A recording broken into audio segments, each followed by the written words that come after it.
तो good morning. Exercise number 3.6 से करना था शुरू। ठीक है, 3.6 और 3.7 रह गई हैं और 7 ऑप्शनल है। ठीक है, शुरू करते हैं क्वेश्चन 1 से। Solve the following pairs of equation by reducing them to pair of linear equation. ठीक है, तो ये जो इक्वेशंस हैं ये कोई लीनियर इक्वेशन नहीं है। ठीक है, क्योंकि ये फ्रैक्शन में है तो कोई लीनियर इक्वेशन तो हुई नहीं है। तो हमें क्या करना होगा, जैसे 1/x है तो उसको u ले लो, 1/y को v ले लो, ऐसे करके कुछ करना होगा। ठीक है, जिसमें हम इसको लीनियर इक्वेशन बना के सॉल्व करेंगे, फिर सॉल्यूशन निकालेंगे। ठीक है, देखते हैं कि करके डायरेक्ट सॉल्यूशन से देखते हैं। पहले में क्या करा हमने, 1/x को p ले लिया, 1/y को q ले लिया।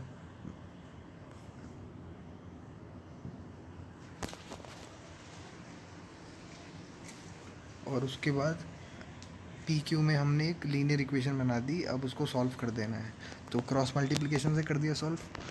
आप किसी से भी कर सकते हैं, आप बस आंसर जल्दी निकाल देना। ठीक है, क्रॉस मल्टीप्लिकेशन आसान होता है, डायरेक्ट फार्मूला लगाओ, एक बार कंडीशन चेक कर लेना सॉल्यूशन आएगा भी या नहीं। ठीक है, उसके बाद आंसर आ जाएगा। अगला देखो, 1/√x को p ले लिया, 1/√y को q ले लिया, बाकी आपको पता है। ठीक है, उससे अगला यहाँ पे हमने 1/x को p लिया, बाकी तो y को y रहने दो। ठीक है, y तो y रहेगा। फिर क्रॉस मल्टीप्लिकेशन लगा के आंसर निकाल दिया। अगले वाले में 1/x-1 को p ले लिया, 1/y-2 को q ले लिया। ठीक है, और देखते हैं अगला वाला। देखो यहाँ थोड़ा ध्यान देना, x/y डिनोमिनेटर में है। ठीक है, तो हम बांट देंगे इसको, माइनस जैसे लिखा है ना 7/y-2/x। तो क्या हुआ, x/y बढ़ गया दो चीज़ों में, है ना। तो इस तरह से हमारे पास फिर 1/y 1/x आ गया।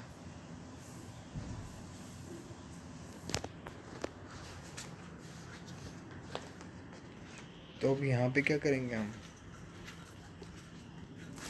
अब इसको p ले लेंगे और q ले लेंगे, फिर सॉल्व कर देंगे हम। ठीक है, अगला देखो, ये लंबा चला गया क्या, एक स्किप कर दिया था हमने। यहाँ देखो लिखा है 6x + 3y = 6xy। तो xy को हम ऐसा नहीं कर सकते कि हम पी क्यू साथ में ले लें, नहीं। देखो x/y को नीचे ले जाओ, ये कोई कोऑर्डिनेट, पहले तो ये लीनियर इक्वेशन है नहीं, क्योंकि हाईएस्ट डिग्री 2 है इसमें। कैसे, x की डिग्री 1, y की डिग्री 1, तो डिग्री 2 हो गई। ठीक है, ऐसे बोल सकते हैं हम। डिग्री ज़रूरी नहीं है सेम उसकी हो, मगर कोई बात नहीं, वेरिएबल 2 थे तो हमने 2 डिग्री बताई। ठीक है, इसको सॉल्व करा और क्रॉस मल्टीप्लिकेशन लगा दिया। अगला देखो, यहाँ पे देख रहे हो 1/x + y और x - y दे रखा है। हमने इसमें a और p और q ले लिया, सॉल्व करा। उसके बाद जो आंसर आएगा वो, वहाँ पे भी हमारे पास 2 इक्वेशन फिर से आ गई। ठीक है, इसमें 2 तरीके। अब देखो दूसरी वाली इक्वेशन लीनियर है तो कोई दिक्कत की बात नहीं है। आप डायरेक्ट हम क्या कर सकते हैं, ऐड कर दो, क्योंकि y से y कट जाएगा, 2x = 6 हो जाएगा, है ना। तो सब्स्टिट्यूशन से हो गया ये, एलिमिनेशन से हो गया ये, कह सकते हैं एलिमिनेशन कह दो, है ना, या सब्स्टिट्यूशन कह दो। अगला देखो, यहाँ पे भी देखो 2 इक्वेशन बनेंगी, पहले को सॉल्व करके दूसरी फिर से इक्वेशन आ जाएगी। यही करा है इन्होंने। इक्वेशन सेकंड से, क्वेश्चन नंबर 2 से शुरू करते हैं।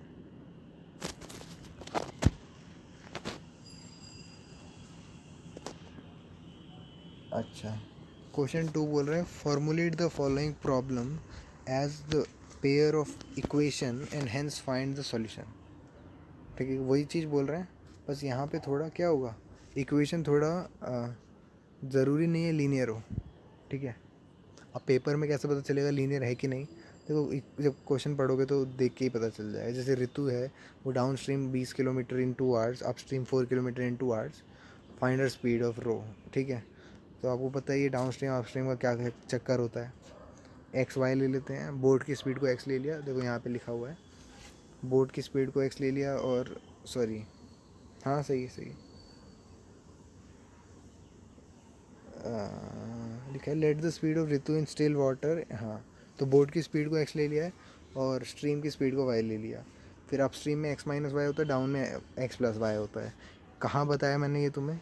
ये मैंने एग्जांपल करते हुए बताया था तुम्हें वीडियो नंबर 2 में, ठीक है। ये 4th वीडियो है, क्योंकि इसको लंबा बनाना पड़ गया था क्योंकि इसके एक्सरसाइज के क्वेश्चन ज़्यादा हैं, ठीक है। डाउन स्ट्रीम में x+y होता है। फिर क्या करेंगे हम? Speed equal to distance upon time वाला फॉर्मूला लगा देंगे। तो ये 2 × x+y दे रखा है 20, यहाँ से आंसर आ गया, ठीक बात। अगला देखो, सेकंड कहता है कि 2 वुमेन 5 मैन टुगेदर फिनिश। हाँ देखो, काफ़ी इंपॉर्टेंट क्वेश्चन है और तुमसे ये आगे भी पूछेगा, मतलब ज़रूरी नहीं है 10th तक ही रहे ये क्वेश्चन। तुम कहीं वहाँ जाओगे, जैसे पेपर देते हैं ना, एग्ज़ाम देते हैं, रेलवे, बैंक या किसी ऐसा गवर्नमेंट एग्ज़ाम देते हैं, तो उसमें ऐसे क्वेश्चन आते हैं कि 2 women 5 man can together finish an embroidery work in 4 days, ठीक है। एक एम्ब्रॉयडरी मतलब क्या होता है? कोई सिलाई का काम, ठीक है। तो 2 औरतें और 5 आदमी एक साथ मिल के सिलाई का काम कर पाते हैं 4 दिन के अंदर। और अगर हम 3 औरतें कर दें और 6 आदमी कर दें तो वही काम 3 दिन में हो जाता है। Find the time taken by 1 women alone to finish the work and 1 man alone. तो आप बताओ कि एक आदमी कितना समय लगाता है काम को करने में, है ना। एक आदमी कितना समय लगाता है या एक औरत कितना समय लगाती है काम को करने में। तो उससे उनको क्या होगा, जितना समय लगे उस हिसाब से पैसे मिलेंगे। तो ये कैसे निकालते हैं, देखो समझना, ठीक है। सेम चीज़ है, हम मान लेते हैं कि जो है जितना भी समय लगता है उसको x और y मान लेते हैं, ठीक है। मान लो कि x दिन लगते हैं एक औरत को और एक आदमी को y दिन लगते हैं, ठीक है।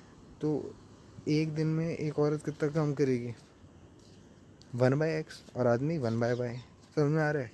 जैसे मैंने बोला ये काम मैं 5 दिन के अंदर अंदर कर लूँगा, तो एक दिन में कितना कर पाऊँगा? 1/5 कर पाऊँगा। तो वही कुछ हो रहा है ऐसा, ठीक है।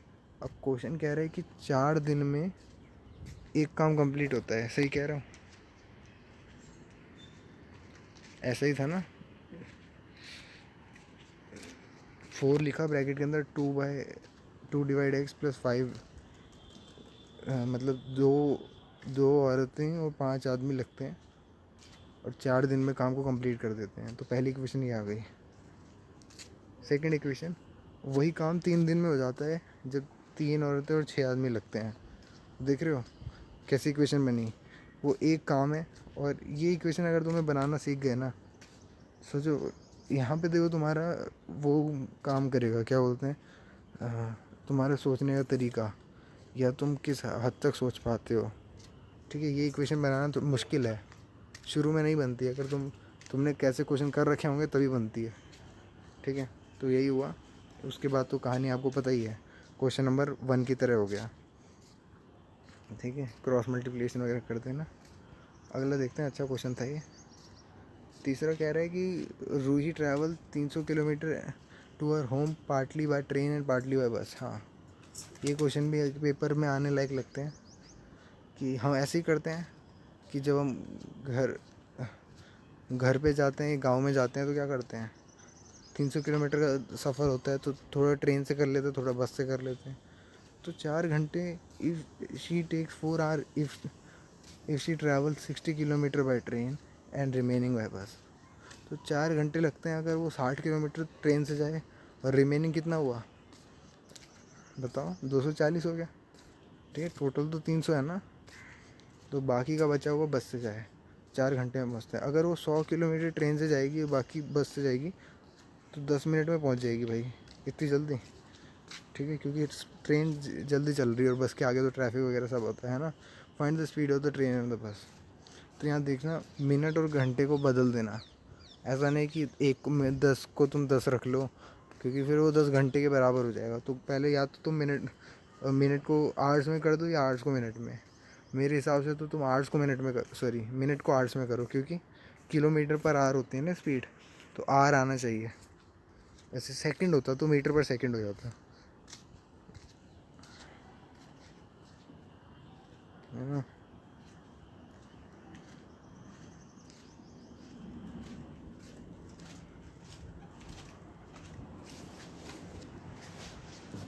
तो यहाँ देखो, मान लेते हैं कि जो है वो बस से u किलोमीटर पर आगे स्पीड से गई, और ट्रेन, सॉरी उल्टा हो गया, ट्रेन से u और बस से v।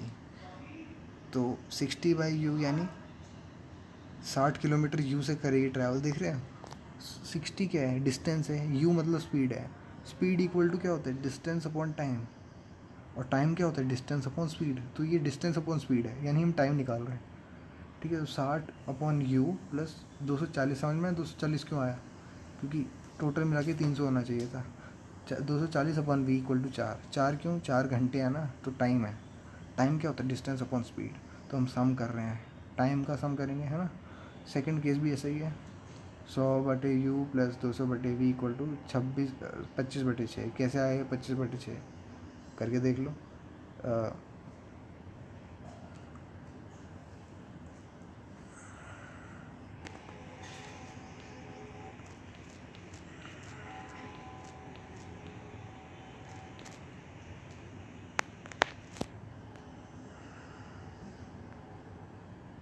अच्छा, 25/6 आने का कारण है 10 मिनट लॉन्गर, 10 मिनट ज़्यादा लगेंगे, है ना।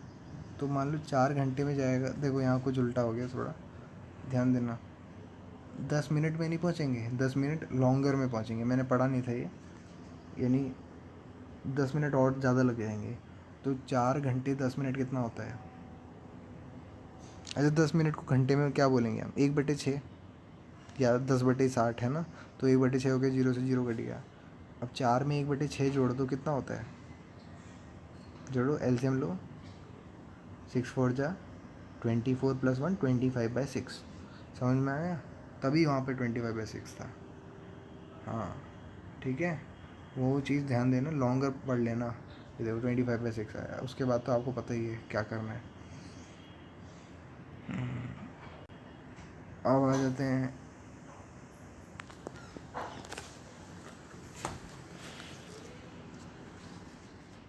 एक्सरसाइज नंबर 3.7 पे।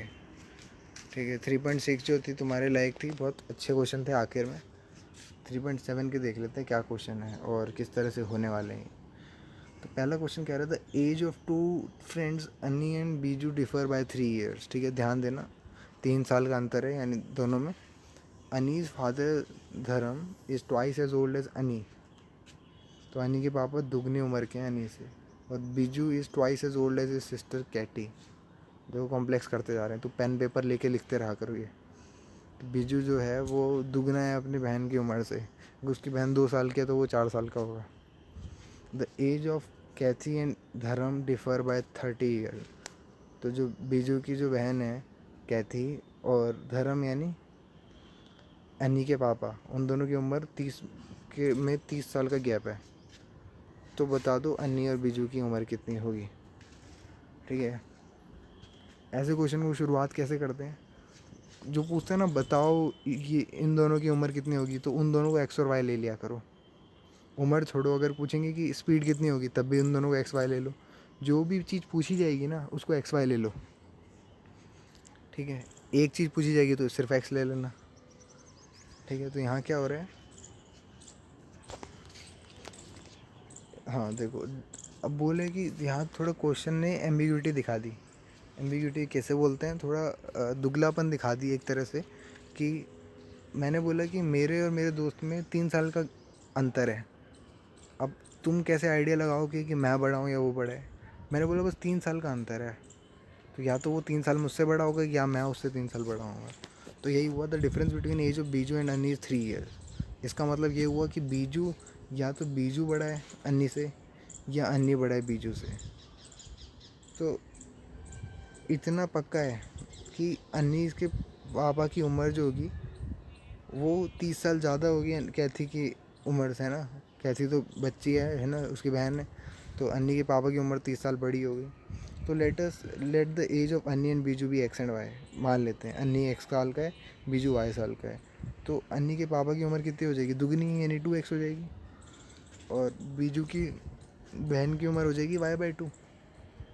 ठीक है, बाय यूजिंग द इन्फॉर्मेशन हमारे पास पहला केस बनता है, when Ani is older than Biju by 3 years।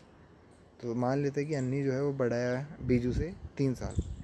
तो x - y = 3 हो जाएगी। दूसरी इक्वेशन आपको पता है, 4x - y = 60। 60 कैसे हो गया, मैंने 2 से मल्टीप्लाई कर दिया हर साइड में, है ना,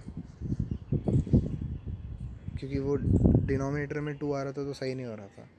अब x की वैल्यू निकाल दी तो और y की निकल जाएगी, तो पता चला अन्नी जो था 19 साल का था, बीजू जो था 16 साल का था। तो ये था हमारा पहला केस, जब अन्नी बड़ा है तो 19 साल का निकला अन्नी। अब बात करते हैं बीजू बड़ा है, तब क्या होगा, y माइनस एक्स होगा। और उस केस में स्टिल अन्नी के पापा बड़े होंगे ना उसकी बहन से, बीजू की बहन से, तो अन्नी के पापा बड़े होंगे, तो 2x माइनस वाई बाई 2 वो सेम रहेगा। अब सॉल्व करा तो पता चला अन्नी जो है 21 साल का है, बीजू जो है 24 साल का है। ये बात समझ में आ रही है?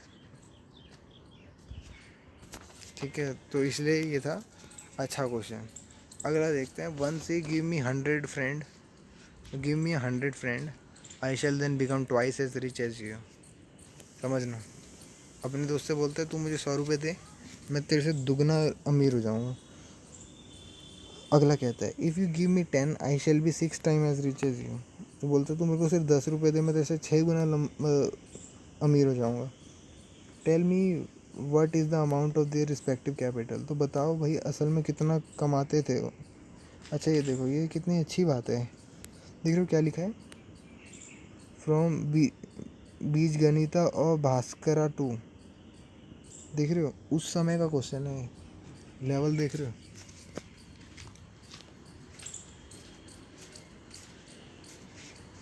तो ये भास्कर से एक सवाल आया है, हिंट दे रखी है। एक ने बोला तू मेरे को 100 रुपये दे, मैं तेरे से दुगना अमीर हो जाऊंगा। दूसरे ने बोला मेरे को 10 रुपये दे, मैं तेरे से 6 गुना अमीर हो जाऊंगा। हिंट में इन्होंने आंसर ही बता दिया एक तरह से। x+100। देखो जब तुम किसी से 100 रुपये लोगे ना, तो उस बेचारे के 100 रुपये कम हो जाएंगे। तो तुम ऐसा नहीं करोगे कि y में y कर दें, तो y माइनस 100 भी करना पड़ेगा। ठीक है, तो वही हुआ। दूसरा था y+10 करोगे कि उससे 10 रुपये मांगोगे तो उसके दूसरे वाले के 10 रुपये कम हो जाएंगे, है ना। इसको सॉल्व कर देंगे फिर, बाकी तो तुम्हें पता ही है। ठीक है, अच्छा क्वेश्चन था। तो एक के पास 40 रुपये, एक के पास 170 रुपये हैं। चेक करें। पहले आदमी ने बोला कि तू मुझे 100 रुपये दे, मैं तेरे से दुगना अमीर हो जाऊँगा। कैसे भाई, 170 रुपये में से 100 घटाओ, कितना बचा, 70 रुपये बचा। और 40 में 100 जोड़ दो, 140 हो गया। सही कह रहा है भाई, 70 का दुगना तो 140 होता है। ठीक है, अब पहले वाले ने बोला तू मेरे को सिर्फ 10 रुपये दे, मैं तेरे से 6 गुना अमीर हो जाऊँगा। ठीक है भाई, देखते हैं। उसने जैसे ही 10 रुपये दिए उसके पास 30 रुपये बचे, और दूसरे वाले के पास 180 हो गए।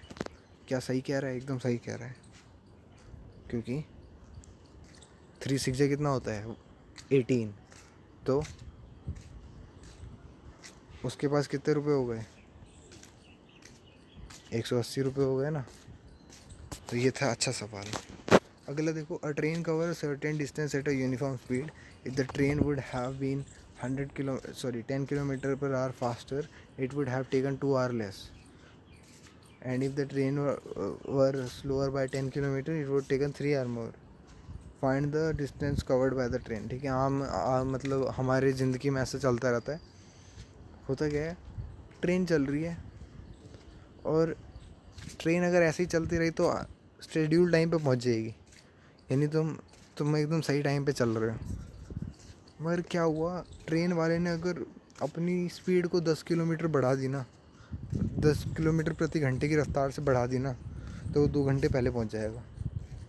ठीक है, और अगर वो सुस्त निकला तो क्या करेगा, 10 किलोमीटर प्रति घंटे की रफ्तार से कम कर दी उसने, तो अब बेचारे को 3 घंटे का डिले हो गया, यानी 3 घंटे लेट हो गया। इतने में तो बोर्ड का पेपर ख़त्म हो जाता है। ठीक है, तो बताओ कि कितना डिस्टेंस कवर करना है। देख रहे हो, डिस्टेंस का जिक्र ही नहीं हुआ मगर पूछ लिया डिस्टेंस। यहाँ पे आता है हमारा speed equal to distance upon time वाला फार्मूला। ठीक है, और काफ़ी सोचना है, देखते हैं। Let the speed of the train be x, जैसे कि आपको पता है जो पूछा जाता है उसको एक्स ले लेते हैं, and time taken by the train to travel at given distance भी टी आर। तो स्पीड एक्स मान लेते हैं, और टाइम जितना लगेगा उसको टी आवर्स लगेगा। ठीक है,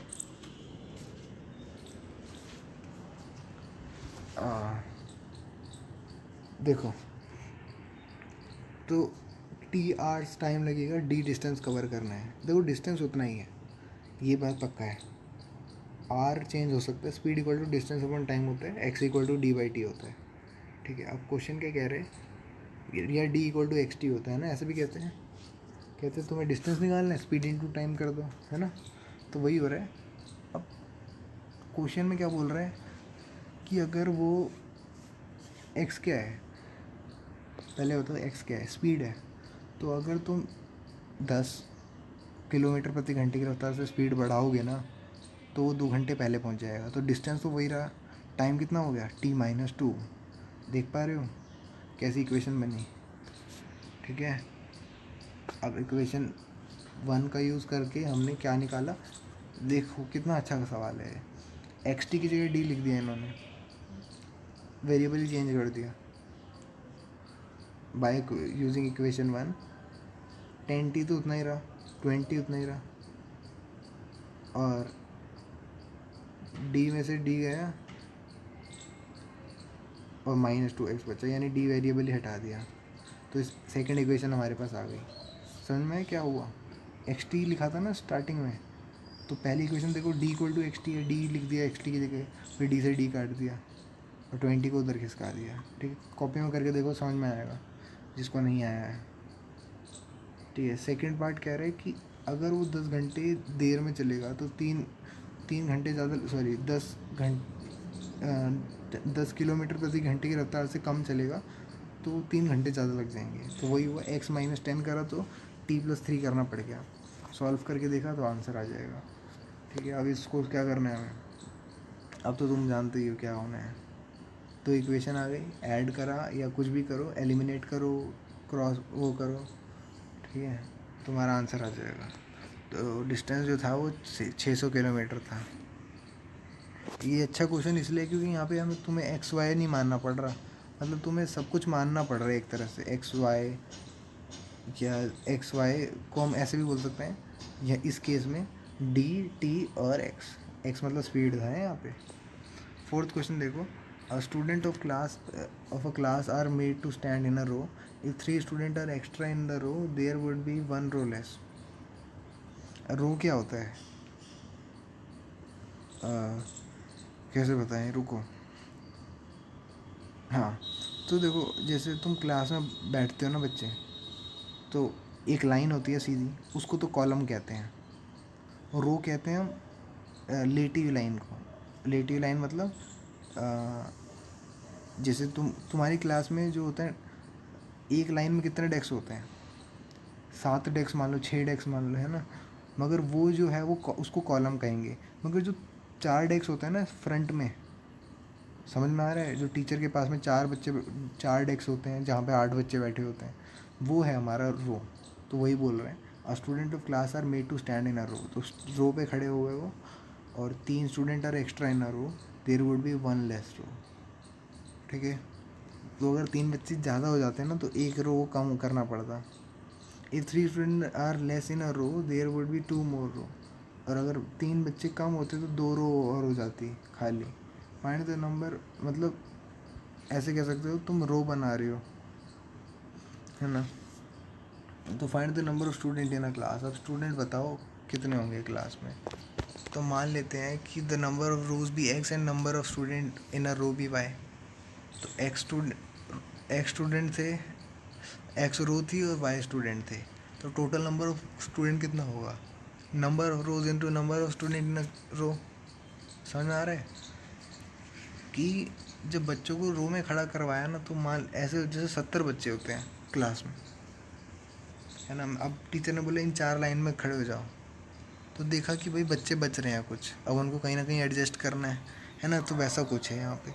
तो यहाँ पे L/B वाला काम लग रहा है ना, रेक्टेंगल बना रहे हैं हम एक तरह से।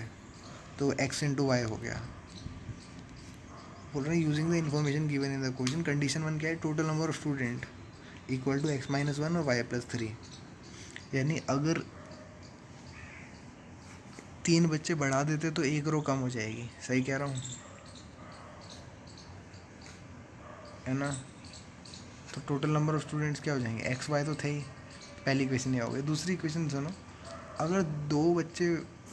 अगर 3 बच्चे घटा देंगे तो फिर 2 रो ज़्यादा हो जाएगी, और यहाँ पे इसको इक्वल टू में किसके रखना है, एक्स वाई के रखना है, फिर सॉल्व कर देना है। समझ में आया? समझ में आया क्या, बताओ? आसान है भाई। सोचो ना ऐसे कि मान लो कि क्लास में 10 बच्चे हैं, ठीक है, मैं ज़्यादा नहीं ले रहा हूँ। मैंने बोला कि भाई 4 की लाइन में 4 की रो बना लो। तो क्या होता है, कुछ अच्छे बच्चे होते हैं वो शुरू में आ जाते हैं लाइन के, फिर ऐसे 4 की रो में आए, फिर उसके पीछे 4 बच्चे, तो 8 बच्चे हो गए। तो कितने बच गए, 2 बच गए। अब उन 2 को कहाँ सेट करें, है ना? तो ऐसा कुछ केस है। ठीक है, क्वेश्चन नंबर 5 देखो। In a triangle A B C, angle C दे रखा है thrice of angle B equal to twice of angle A plus B. तीनों एंगल बताओ। बता देंगे भाई, है ना? एक चीज़ तो पता है कि सबका सम कितना होने वाला है, 180 डिग्री होने वाला है, और ऊपर से कुछ कंडीशन दे रखी है। ठीक है, तो 3b जो है वो 2a प्लस बी है ना? तो 2 से 2 गया तो एंगल बी जो गया ट्वाइस ऑफ ए आ गया, या twice of angle A minus B equal to 0 आ गया। तो एक इक्वेशन हमारे पास ये आ गई। दूसरी जो है, तीनों का सम जो है वो 180 है। अगर हमने एंगल सी को क्या मान लिया, एंगल सी कितना था, 3b था, यानी एंगल ए प्लस 4b हो गया। तो 2 इक्वेशन आ गई। अब यहाँ पे देखो मल्टीप्लाई इक्वेशन बाय 4 कर दिया, यानी क्या कर रहे हैं हम, एलिमिनेशन मेथड का यूज़ कर रहे हैं। तो एलिमिनेशन मेथड से एक एंगल आ गया, जैसे मान लो एंगल ए आ गया 20, और उसके बाद तो सारे एंगल आसानी से आ जाएंगे। ठीक है, अगला देखो। Draw the graph of the equation this and that, determine the coordinate of the vertices और triangle found by this lines. ठीक है, कोऑर्डिनेट बताओ। पहले तो ग्राफ बना देंगे, ये पॉइंट्स बनाने आते हैं। ये देखो इस तरह से ग्राफ बन रहा है। It can be observe that the required triangle is, हाँ देखो इस तरह से बोलते हैं कि ट्राइंगल के नाम दे रखे हैं इन्होंने, found by this lines, coordinate भी दे दिया है। ये हमने पहले भी कर रखा था। ये क्वेश्चन कहाँ करा था हमने, शायद एक ऊपर क्वेश्चन आया था 6.5 के आसपास, या उससे भी पहले, मेरे को ध्यान नहीं है भाई। ठीक है, तुमने पिछली वीडियो देखी होगी, तुम्हें याद हो गया ना, जैसे मेरे को याद आ रहा है। Solve the following pair of linear equation. अब थोड़ा अलग है, यहाँ पे p के साथ x है, q के साथ y है, देखते हैं क्या क्या होगा। तो यहाँ थोड़ा हट के जाना है। P x plus q y equal to p minus y q, और q x minus p y equal to p plus q. तो हमने क्या करा, पहली इक्वेशन में p से मल्टीप्लाई कर दिया, ठीक है, एंड इक्वेशन 2/q, और दूसरी में q से मल्टीप्लाई कर दिया। इससे क्या हुआ, पी क्यू वाई एक साथ आ गए, ऐड कर दिया दोनों को, तो हमारे पास कुछ इस तरह से आ गया, x की वैल्यू 1 आ गई। ठीक है, देखो कितना आसान था। From equation 1 we obtain that, उसके बाद तो एक की वैल्यू आ जाती है, दूसरे की आ ही जाती है। तो y की वैल्यू क्या की, -1 हो गई। ठीक है, अगला देखो। हमारे पास 2 इक्वेशन दे रखी हैं, a x plus b y equal to c, और b x plus a y equal to 1 plus c. तो हम क्या करेंगे, मल्टीप्लाई कर दो पहली इक्वेशन में किससे, ए से, दूसरी में बी से। ऐसे करने से ए बी वाई एक साथ हो गए। ठीक है, उसके बाद तो तुम्हें पता है क्या होगा। डरना नहीं है आंसर अगर कॉम्प्लेक्स आए तो। ठीक है, जैसे यहाँ पे देखो y की वैल्यू कितनी कॉम्प्लेक्स आ रही है, सॉल्व कर दो, जाओ आंसर आ जाएगा। अगला देखो, x by a minus y by b equal to 0 है, और b x minus a y 0 है। तो यहाँ क्या देखो करेंगे, पहले तो तुम a x plus b y equal to a square plus b square हो जाएगा। अच्छा, ये दूसरी इक्वेशन है। पहले यहाँ पे क्या करेंगे, क्रॉस मल्टीप्लाई कर दो, है ना, b x minus a y equal to 0 कर दो। 2 इक्वेशन आ रखी है हमारे पास। अब क्या करेंगे, इक्वेशन 1 एंड 2 को ए और बी और ए से मल्टी कर देंगे। We obtain p square x minus a b y equal to 0।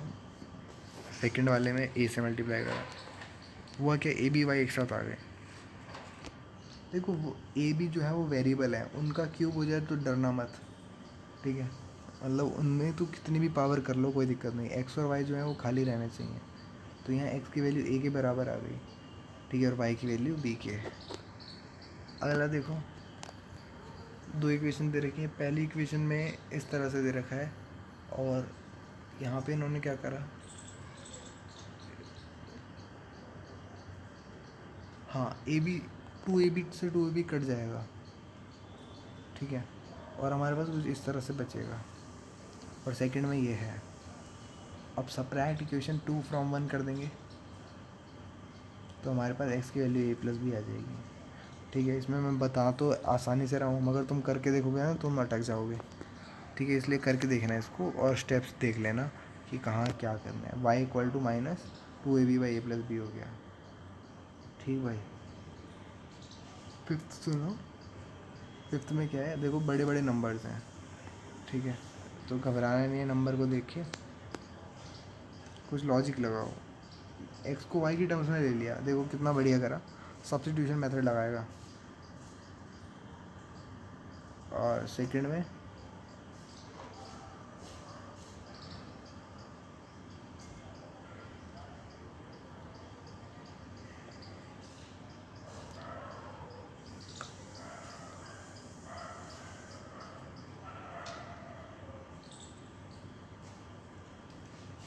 और जैसी वैल्यू सब्स्टिट्यूट करी y की वैल्यू क्या आ गई, 1 आ गई, ठीक है। और यहाँ से हमारा आंसर आ जाएगा x का वैल्यू 2। ये आखिरी क्वेश्चन भी अच्छा था, ठीक है, सब्स्टिट्यूशन से कर दिया। अगला देखो, ए बी सी एक साइक्लिक कोऑर्डिनेटर है। जैसा आपको पता है साइक्लिक की क्या प्रॉपर्टी होती है,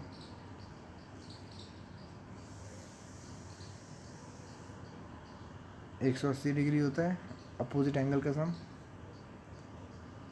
तो measure of opposite angle in cyclic coordinator is 180 degree. तो ए प्लस सी हो गया 180, यानी ये चालाकी से हमसे दो इक्वेशन बनवा रहे हैं, लीनियर इक्वेशंस, जिसका सॉल्यूशन निकालना है हमें, ठीक है।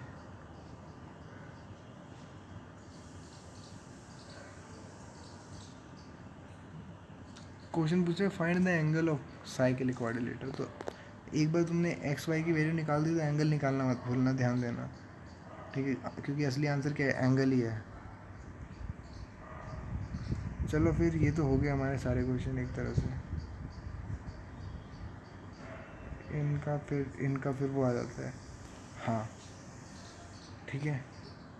तो ये हमने कर दिए सारे क्वेश्चन डिस्कस बढ़िया से। चलो फिर बाय।